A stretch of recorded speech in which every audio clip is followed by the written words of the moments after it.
What was once a small fishing village is now the largest city in Vietnam. See, this is my happy place. The new fashionable cuisine in Ho Chi Minh City is predicated on very old ways of looking at food. This is my worst nightmare. Pathogenic horror show. Some very unusual resources. That's the mother of all rats. It's a big one. And a whole new street food scene catering to the youngest city in Asia. That's so good. People come to this part of the world, and this is one of those real tastes of Vietnam. I'm Andrew Zimmern, and this is Bizarre Foods of Ho Chi Minh City.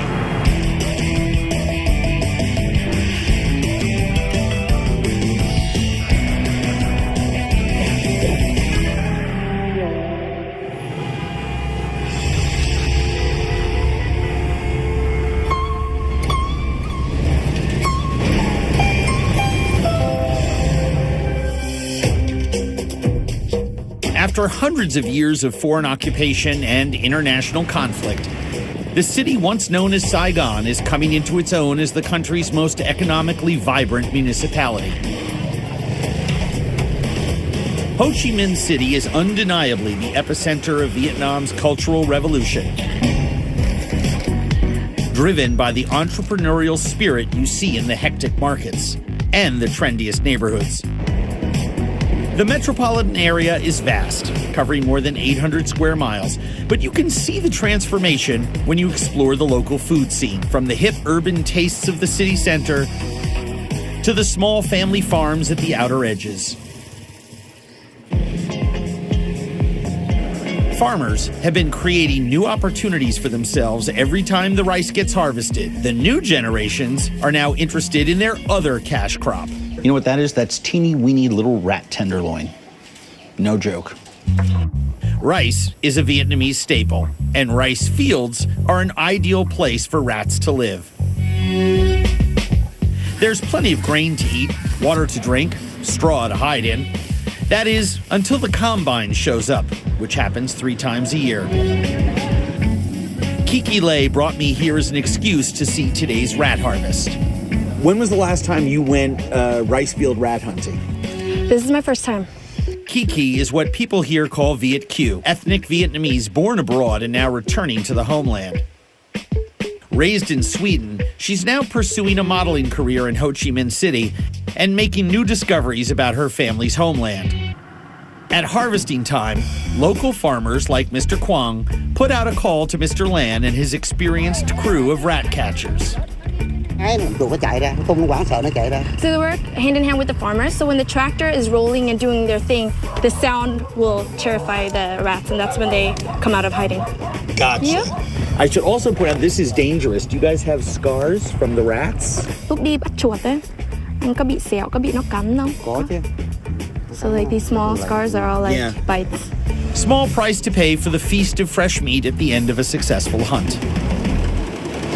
Do they go in front of the combine or behind? Cái xe này sẽ đi đằng trước hay là đằng sau mình ạ? So basically we're going to be behind them because when the machine goes this way, all the rats will run the opposite direction. At first, nothing happens. We thought the rodents took off when they heard us coming. It is amazing. We clear out a whole field and there's not a one. They're very smart, you know. See, here comes the last strip.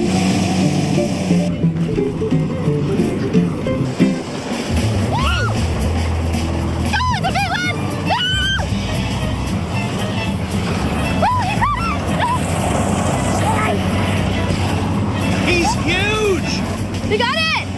That's the mother of all rats. It's a big one. Oh my goodness! Oh, I think there's another one. They're on the hunt. Tell you something, this is a good hunt. He's got one, he's got two, he's got one. Wow! 2 different species so far, several different sizes. This guy is a monster. That's a 2-pound rat. Sometimes the farmers will catch 30 rats in one field. Today, we've got 9. Well, 10 actually. I'm going to count the big one as 2. Well, that was pretty fantastic. You ready for your first grilled rat lunch? Kind of hungry after the chasing. Catching and eating rats has been a regular food source for these rural communities for generations. So when we get back to the farmhouse, Sao, Mr. Quang's mother, has been waiting for us.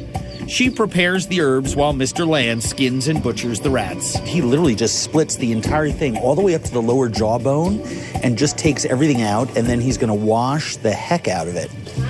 The rat carcasses are rinsed 5 times to make sure that they're clean and ready to cook. People who think of rats as dirty, disgusting garbage eaters have never seen one fresh from the field, living only on a diet of fresh rice and clean water.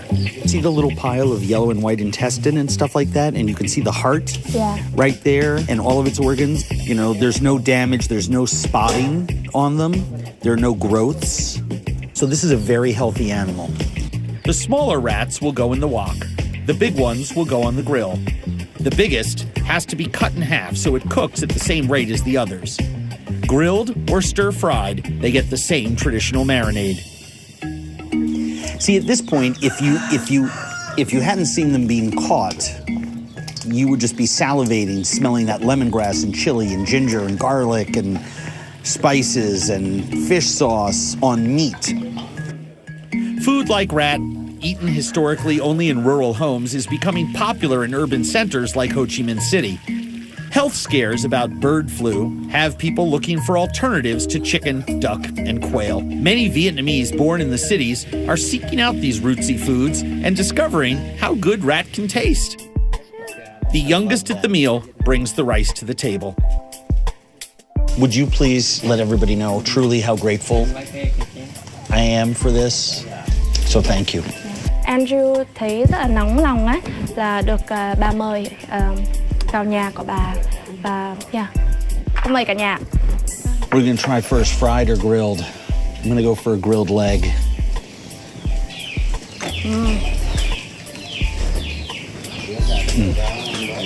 So good. How is it? Fantastic. The sweetness of that meat is because of its diet.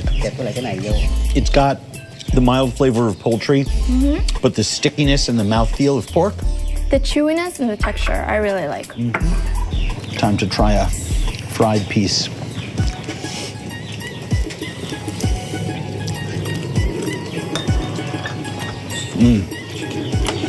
Wow, what a great treat.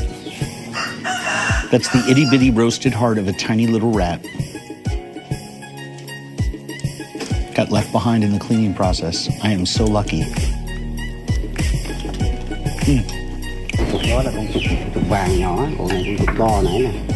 Okay, so these were the smaller rats. This is the big rat that we call the alpha male one. The big rat was grilled over hot coals and basted using a lemongrass spear. The big one is really sweet. Wow. What a treat. I'll take this over chicken any day because it's sweeter, it's stickier, it's meatier, but it's not as rich as pork. Yeah. Rice field rats, baby. That right there, pure eating pleasure. As you move from farm country to the city outskirts, people are capitalizing on traditional foods like porcupine. They're huge. They're also a booming business. I love the smell of porcupine in the early evening in Ho Chi Minh City.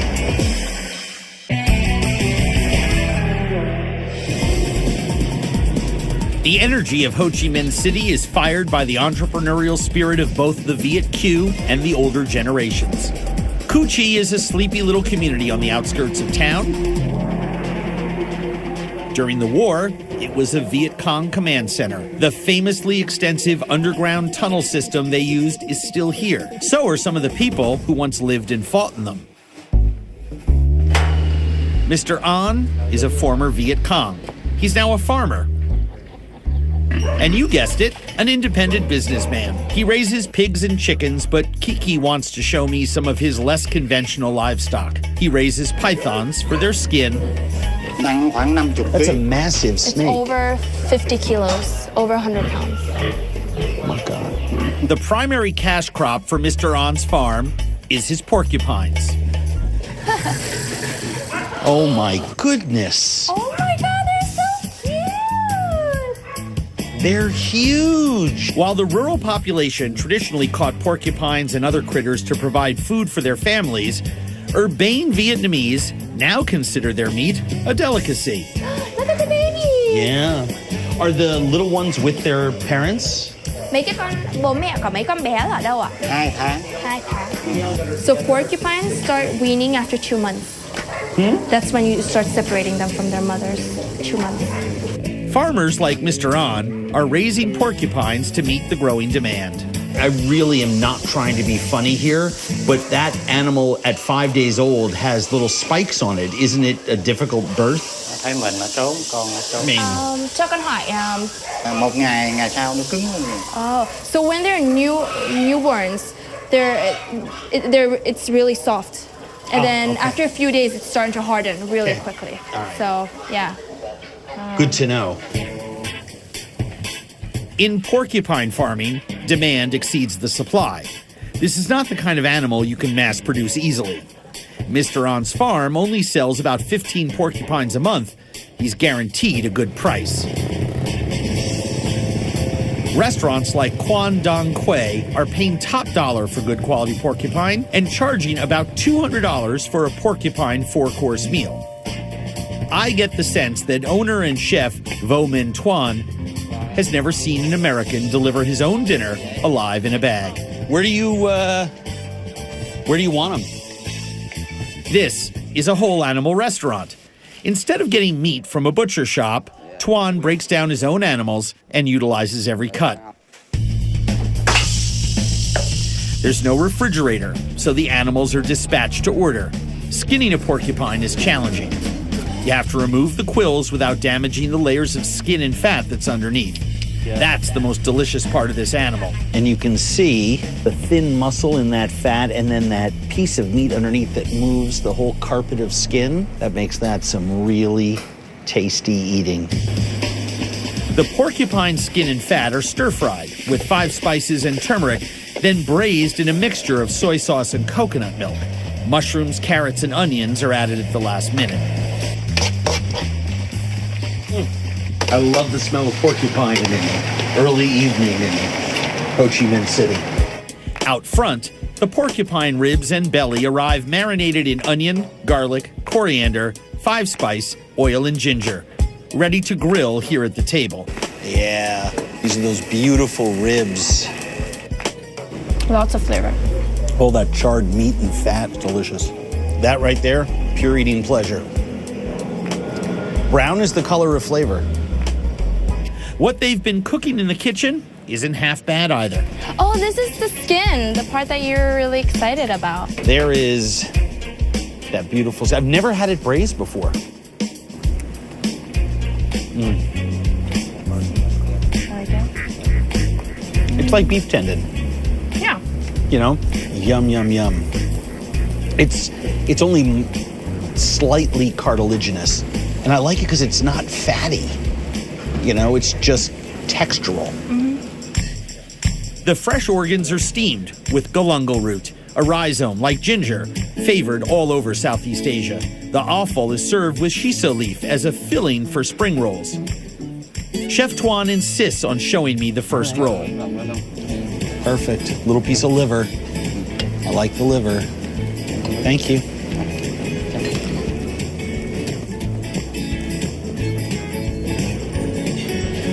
Like it? That's ridiculous. Mildly spicy. The herbs in there are phenomenal. But some of the meat there mixed in with the organs, and they're really clean. There's nothing organy about them. You've had porcupine before, right? Never the innards. Oh. Wow. That's fantastic. If I didn't know, I would guess this is pork with the meat from the shoulder and the stomach. Yeah. Closing my eyes, the liver has the texture of fried tofu and tastes like extremely mild meat, almost like veal. It tastes like pork, though. These days, young Vietnamese like Kiki and her friends seek out these traditional cooking experiences. When I was last in Vietnam 4 or 5 years ago, everyone your age wanted to eat pizza and fettuccine bolognese, and now it seems that all the young people in this country want to embrace the traditional foods of their grandparents. Yeah. I think we're definitely Nationalism. more open to it. Open to eating traditional foods is one thing. How about collecting them in the middle of a biohazard zone?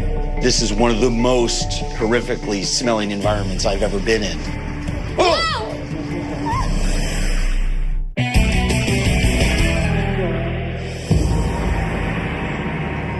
This 6-story building in the Binh Thanh section of Ho Chi Minh City is a family home, a multi-million-dollar enterprise, and a giant urban aviary.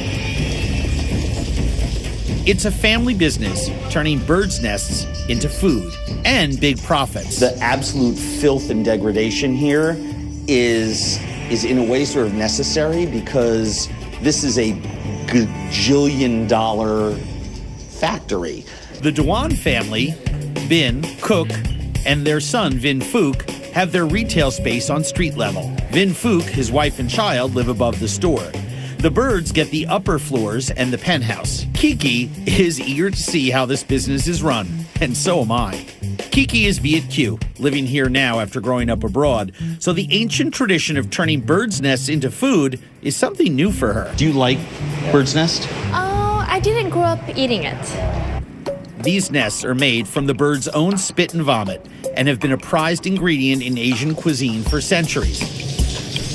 This is also one of the most expensive food ingredients on the planet, selling for about $4,500 a pound. In Asia, their value is tethered to their wellness component, not their flavor. So this is basically like a health food. It supposedly increases your immune system, makes you stronger, and so this It's a superfood. It's just like a superfood. Traditionally, birds' nests were only harvested from caves or cliffs. Finding them was unpredictable, and collecting them was dangerous. The Dewans collect theirs by walking upstairs. The more protective gear that you get on the way in, the greater the excitement. This is my worst nightmare. Pathogenic horror show. Oh my God. With more than 3,000 birds, every floor is covered 2 inches deep with bird droppings, feathers, interrupted only by garbage sacks of guano, plastic bins of fetid water to keep the rooms humid, and the smell of horrific decay and rot. This is one of the most horrifically smelling environments I've ever been in. It's The strong smell of ammonia is overbearing. Is everywhere. The bird droppings are shoveled once a month. The pools of dead water are only topped off as needed. See the one up in the little nest?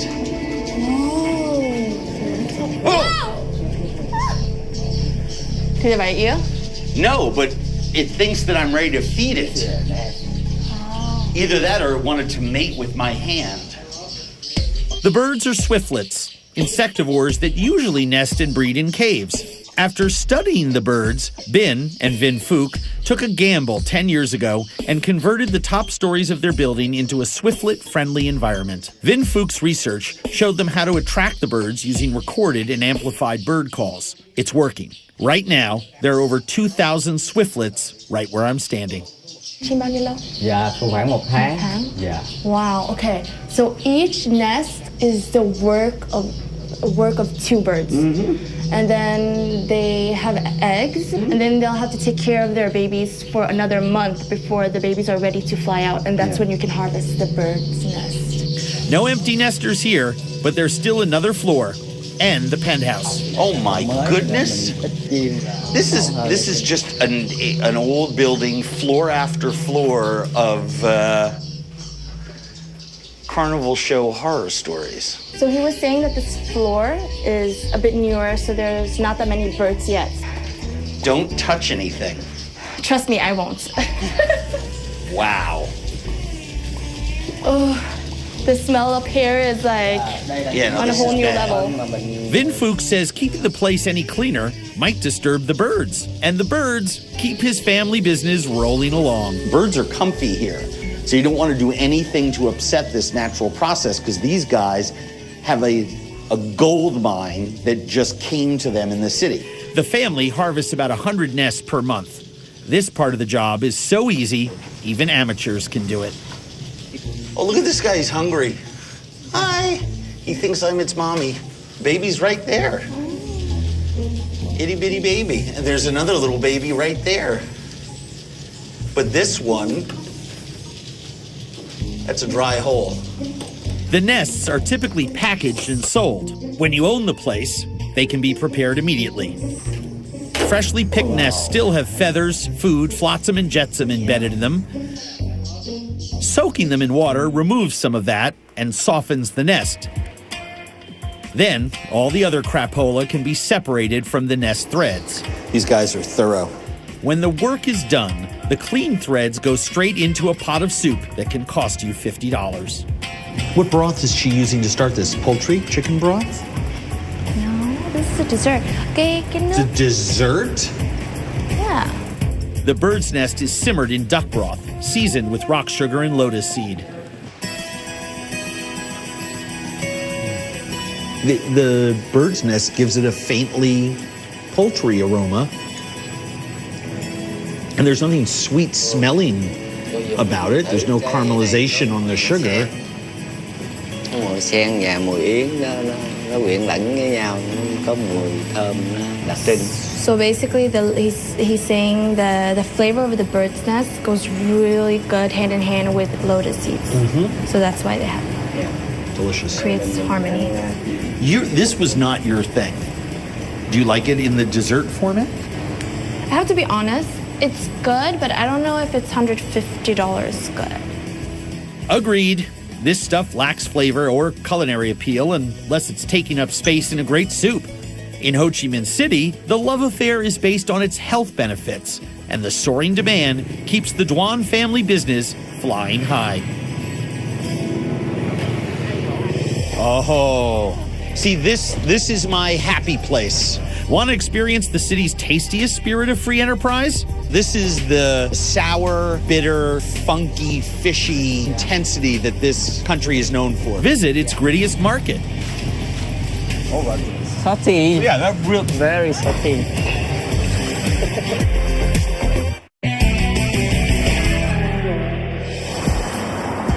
In Vietnam, just about everybody has something to sell. Ban Chao Market is a little rough around the edges, but it's where the locals come to shop for anything from tonight's dinner to tomorrow's good fortune. This girl is selling little birds. Well, actually, their freedom for the equivalent of a few dollars. Releasing a bird in a superstitious culture allows the believers to buy some good luck. Mine was that I got to spend the morning with Sin Nguyen. He's a chef who often shops at Ban Chao.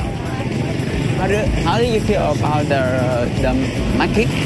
To me, this is where real people spend their time. This is the soul of a city. It's the heartbeat of a city, you know? Sin knows it better than most. Just 6 years ago, he was at Ban Chao, struggling to survive as a homeless teenager. Before, I don't have a lot. Sure. So I don't have the house. So I live on the streets.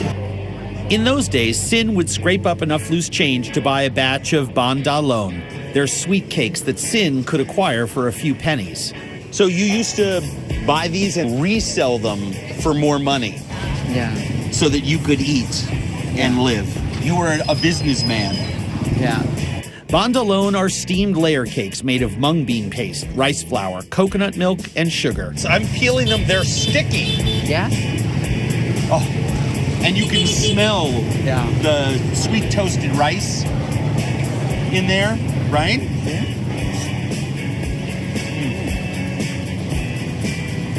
So I like it. It is my favorite food. How you feel? Beans, rice, and sugar is a really nice combination. Yeah.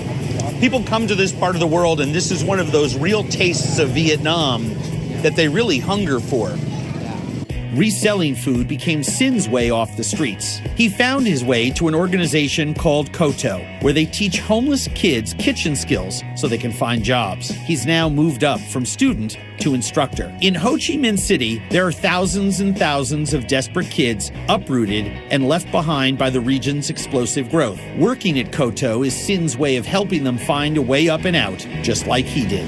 We have a famous saying that says pass it on, but most have trouble practicing that. You're very inspirational. Sin knows this market well, including the best place to eat bun riao. I will order one. Yeah. Or you check? Yeah. Yes. Yeah. Bun riao is a rice noodle soup with blood cake, meat or fish cake, tomatoes, chilies, and a whole lot of awesome.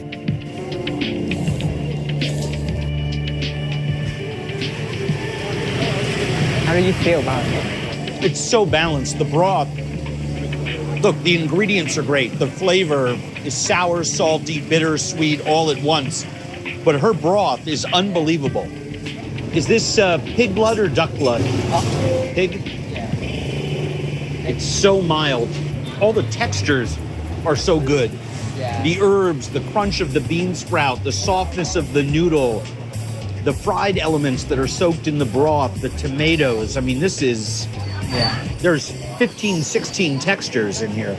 Vietnamese food is ironically built around the polar opposites of freshness and preservation, on boldly contrasting textures and flavors. A chef has to know the best places to buy ingredients that are the essential building blocks of the cuisine. Oh, see, this is my happy place.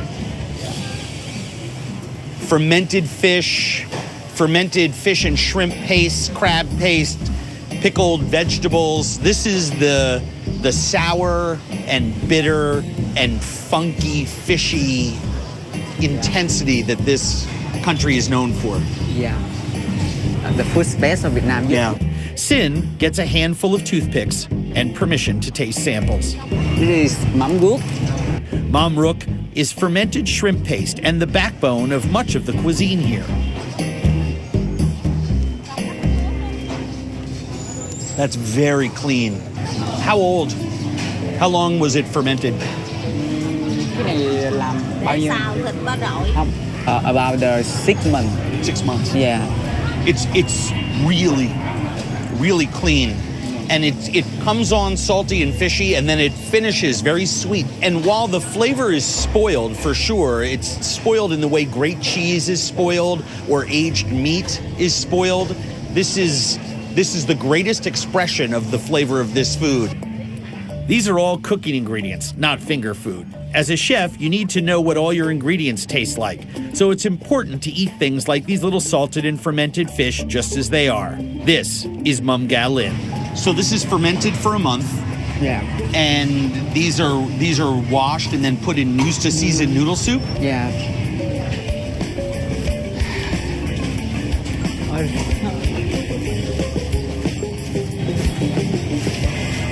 All right. Salty. Yeah, that real. Very salty. Này là để pha chế. Pha chế mới ra món ăn. The flavor is very strong. They're very juicy. I think this is better used to cook with than eat plain. Yeah. Pour the lemon fruit and a little bit sugar, a little bit garlic. If I put lemon, sugar, and garlic on my shoe, I could eat it because it's so good. You know, I mean, pounded or chopped up, this is very good as a seasoning for something else. After a mouthful of fermentation, I need something sweet to forget about what just happened. So now we will show you some dessert. Uh-huh. Yes. It pays to stick with someone who knows this place like the back of his hand. There is one, and only one vendor here selling a dessert I've never seen before. Sticky rice, rolled out thin, stuffed with bananas, grilled until it's toasty and crispy, and then doused with sweetened coconut milk. Yeah. This is beautiful. Cảm ơn nha. Cảm ơn. What is she saying? Thank you. Oh, yeah, no, it's unbelievable. Yeah. The name Việt Nam bánh chuối nướng. Bánh chuối nướng? Yeah, bánh chuối nướng. Bánh chuối nướng, baby. Who knew bánh chuối nướng? Yeah. I did not. In its entrepreneurial energy, Ban Chiao represents the rising tide of Ho Chi Minh City's economy. What's even more hopeful is the kind of spirit represented by my friend Sin, reaching back to help other people up the same ladder that he's climbing. I try every day because sometimes I can do it. I can help them. So I tried. Yeah, and then they pass it on. Yeah. And then they pass it on. Yeah. That's how you lift up a whole culture. I think so. You're proof. When day turns to night, This is awesome! the newest generation of Ho Chi Minh City comes alive. This is the catalyst spot in the entire city for youth street food. You cannot come here and not eat these. This is so ridiculously delicious.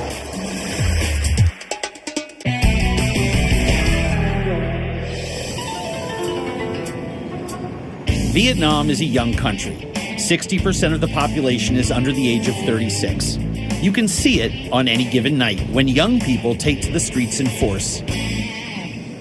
Like many young people here, Kyle Lay is Viet Q. Born and raised in Southern California, moving to Vietnam after growing up abroad. Kyle's a school teacher and the creator of Sojournaling Vietnam, a vlog he makes in his free time. Kyle has given himself the inexhaustible assignment of documenting his Vietnamese adventures, much of which revolves around food.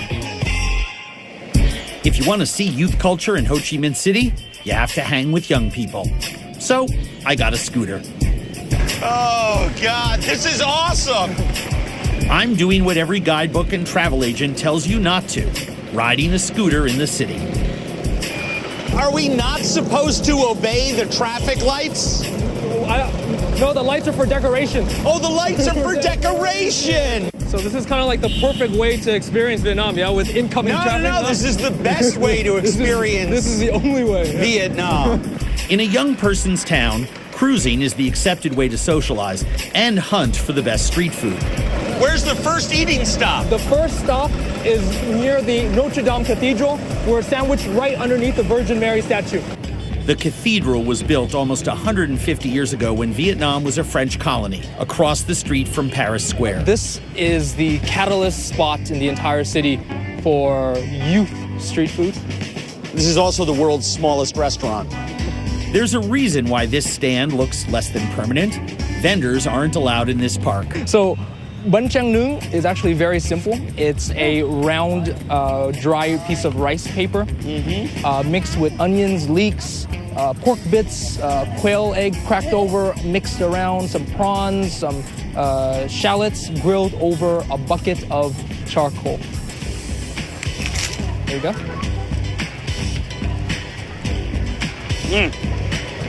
The char on the rice paper, you got that wonderful smoky flavor. And now I know why the egg is there, because it's the glue that holds everything together as it sort of sets a little bit. That's delicious. This was not available when my parents were here. So this kind of shows that evolution of Vietnamese cuisine, and now the local people are not afraid to try and experiment with their food. To me, the most thrilling thing about this is the aspect of entrepreneurship, because one little scupper of coal, a couple of pounds of ingredients, and they are a restaurant. Not only is it small, but it's incredibly efficient.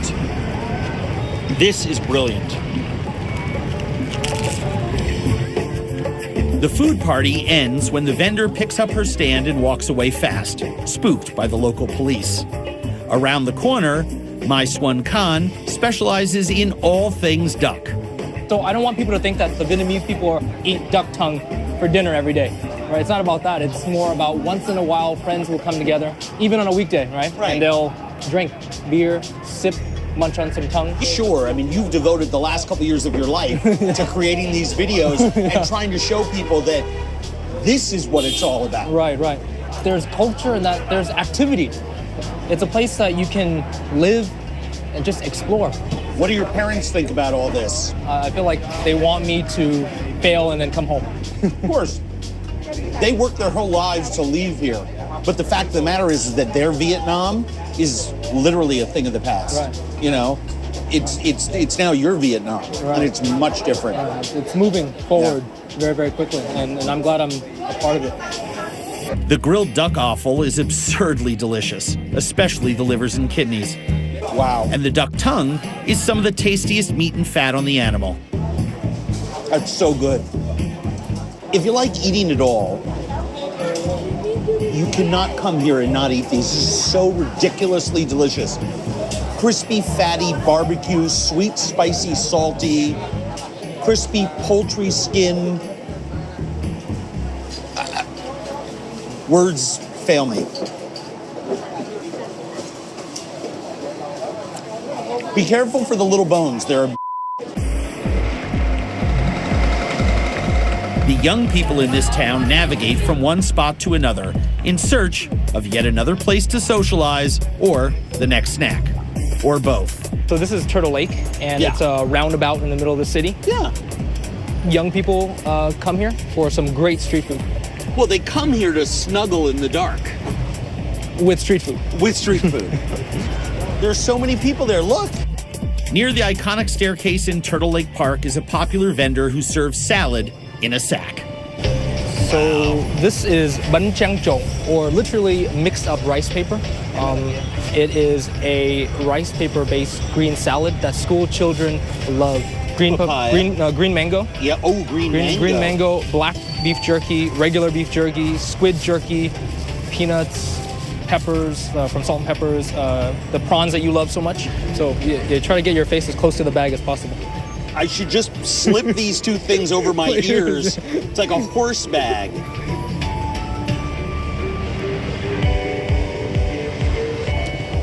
This may be one of the best things I've eaten in a long time. That's ridiculous. Such a simple idea. I mean, it's chewy, it's crisp. The green mango is insane. 40 ingredients, you can taste every single one of them. Sour, salty, bitter, and sweet. Everybody's different, right? It's insane. It's insane. You know what this is? This is Vietnam in a bag. Wouldn't you agree? Yeah, in a plastic bag. Plastic bag. Cheap food for young people served late at night that your parents wouldn't recognize. At the epicenter of late-night street food is Snail Street, where bigger is sometimes better. I love big conch like that. When it comes to sucking snails, hidden surprises come in small packages. Bang. I heard it. Touchdown.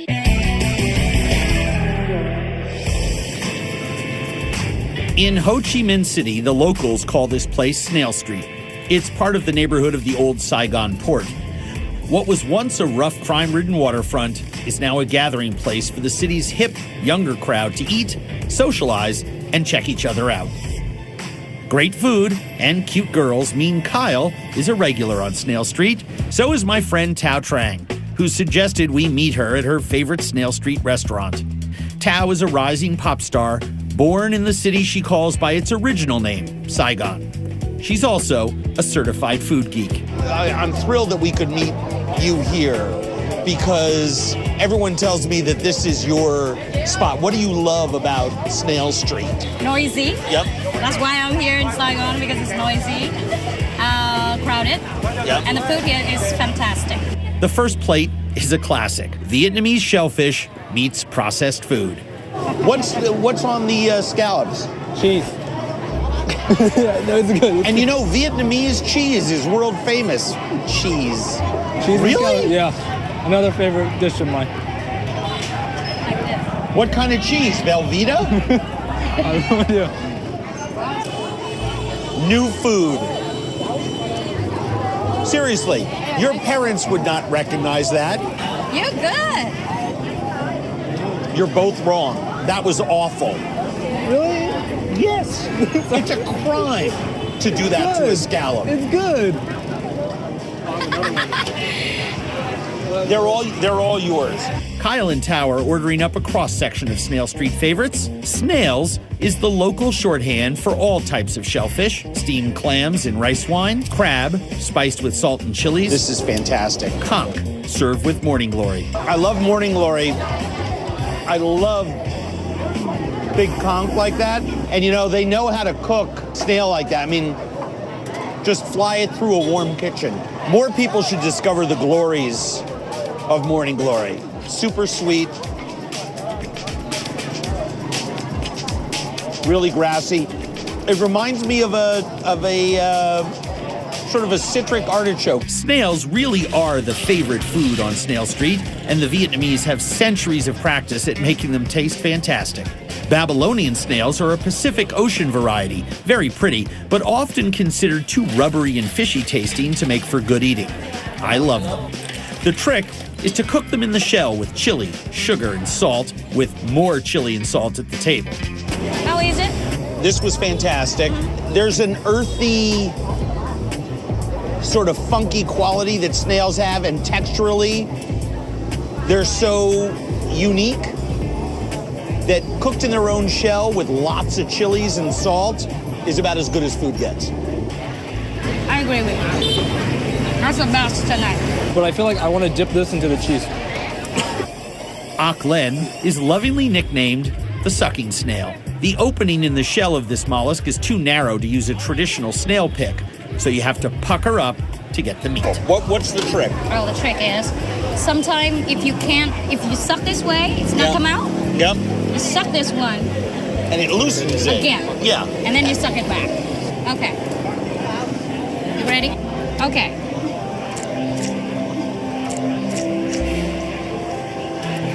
Suck it. Yeah, and it loosens, and then bang. I heard it. Touchdown. Yes, it's come out. That's so good. These are swimming in sweet coconut milk. Okay, let's try. Look around. It's undeniable. Ho Chi Minh City is alive and thriving. The millennials here understand the great resources they have inherited, and they're celebrating. So you glad I picked this place? There's nothing about tonight that I'm not thrilled with. Except the cheese thing. Except for you and the scallop cheese thing. Okay. I could not have a better pair of companions to enjoy a night on Snail Street with. Likewise. Seriously. Thank you very much. Unbelievable. I love this city. I love this city. You can see it everywhere. Ho Chi Minh City is what most cities dream of being. Young people here aren't just watching it grow and change, they're recreating this city. New ideas, time-tested traditions, and Vietnam's fearless youth culture have taken this country to places that were unimaginable a decade ago. So just remember, the next time you're in Ho Chi Minh City, if it looks good, eat it.